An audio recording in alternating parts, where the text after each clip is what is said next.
Il y a quelques jours, Mahmoud Ahmadinejad, qui cédera sa place en juin après 8 ans à la tête de l'Iran, assistait à son dernier jour des armées, une démonstration de force annuelle et l'occasion toujours d'exercer sa rhétorique belliqueuse à l'égard des États-Unis et d'Israël. Cette fois n'a pas fait exception, le dirigeant iranien qualifie les menaces d'Israël de frapper ses sites nucléaires d'aboiement d'un chien inoffensif. Quelques jours plus tard, le secrétaire américain à la Défense venait dans la région, en partie pour y vendre des armes, beaucoup d'armes à son allié israélien, mais aussi aux ennemis de Téhéran, les Émirats et l'Arabie Saoudite. D'énormes contrats qui, selon Chuck Hagel, envoient à Téhéran un signal très clair. La rhétorique de part et d'autre n'a donc pas avancé, pas plus que les discussions avec l'Agence internationale de l'énergie atomique qui reprendront le 15 mai, ni les négociations diplomatiques avec les grandes puissances occidentales. Loin de mettre en veille son programme nucléaire, l'Iran l'intensifie. En début de mois, 2 nouvelles mines d'uranium ont été inaugurées. Le minerai extrait servira à la production du yellow cake, du concentré d'uranium utilisé dans les centrifugeuses, justement pour l'enrichir. Et alors que le président Ahmadinejad se félicite de contrôler désormais l'ensemble de la chaîne de production de l'énergie nucléaire, les dernières négociations entre Iraniens et membres permanents du Conseil de sécurité de l'ONU se sont à nouveau soldées par un échec. Téhéran maintient sa ligne. La fabrication d'uranium enrichi sert son programme civil et non la fabrication de l'arme atomique, comme le soupçonnent les Occidentaux. Europe et États-Unis ont durci les sanctions, embargo pétrolier et bancaire, qui coûte cher à l'Iran. L'inflation est montée au-delà des 30%, les prix des denrées importées sont les plus touchés, mais le pays ne renoncera pas à ses ambitions pour autant.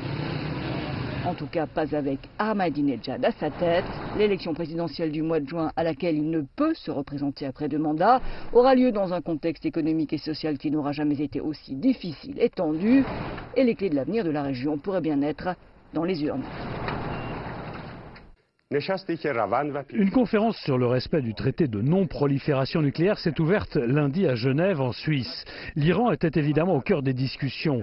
Dès le premier jour des débats, le délégué américain Thomas Countryman a affirmé que le programme nucléaire iranien constituait la plus grande menace à la crédibilité du traité. Avec nous pour en discuter, Ali Bagheri, vice-secrétaire du Conseil national de sécurité iranien, qui participe aussi à la conférence de Genève. Ali Bagheri, l'Iran est l'un des signataires du traité de non-prolifération. Comment expliquez-vous le manque de confiance de l'Occident et pourquoi les États-Unis perçoivent-ils l'Iran comme la plus grande menace à la crédibilité du traité?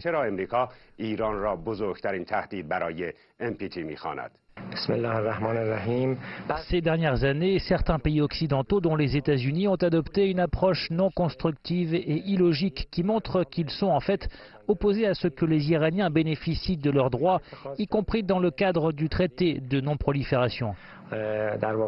Les inspections et les autres outils mobilisés par l'Agence internationale de l'énergie atomique dans les installations nucléaires iraniennes, de même que la supervision en continu par l'AIEA de ces activités, n'ont pas donné matière à inquiétude pour ce qui est des activités nucléaires de la République islamique d'Iran, pas plus que d'autres pays qui ont des activités nucléaires pacifiques similaires sous la supervision de l'agence.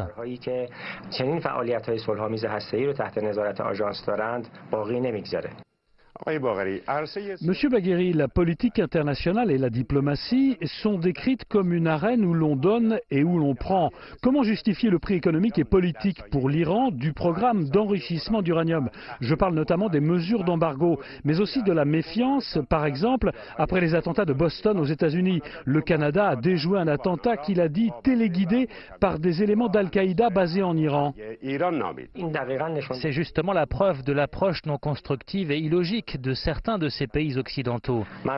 Je me souviens que quand l'Union européenne était sur le point de rayer la rébellion des Moudjahidines du peuple de sa liste d'organisations terroristes, à l'époque nous avons essayé de dire aux responsables européens que ce petit groupe était un groupe terroriste et qu'il avait commis des dizaines de crimes terroristes. Ils nous ont répondu que tant que nous ne travaillerons pas avec eux et que nous ne cédions pas à leurs exigences, ils utiliseraient tous les moyens de pression à leur disposition contre nous. واقع کار نکنید و کوتاه نیاید ما از ابزارهای دیگه‌مون علیه شما استفاده می‌کنیم. ما سابقه Nous avons une longue histoire d'attitude négative de certains pays occidentaux vis-à-vis de la République islamique d'Iran. Une des raisons de leur échec à traiter des questions concernant l'Iran est leur manque de connaissance de ces questions et leur mauvais calcul. Quiconque connaît les bases du chiisme et les bases du salafisme sait que ces deux croyances non seulement n'ont pas de principes communs, mais ont aussi de très sérieux différents.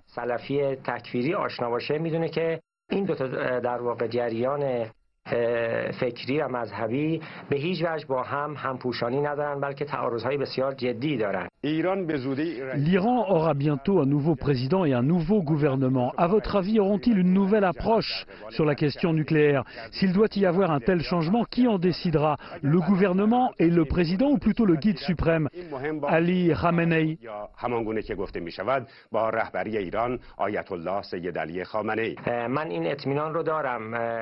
Je suis sûr que l'élection présidentielle ouvrira une nouvelle porte sur le dossier nucléaire et que la République islamique d'Iran apparaîtra plus forte sur la scène des pourparlers sur le nucléaire. Et je suis sûr que l'Iran se fera entendre avec force et autorité dans d'autres domaines et se montrera prêt à coopérer avec d'autres pays, y compris les 5+1, États-Unis, Russie, Chine, France, Grande-Bretagne et Allemagne, dans différents domaines, y compris le nucléaire.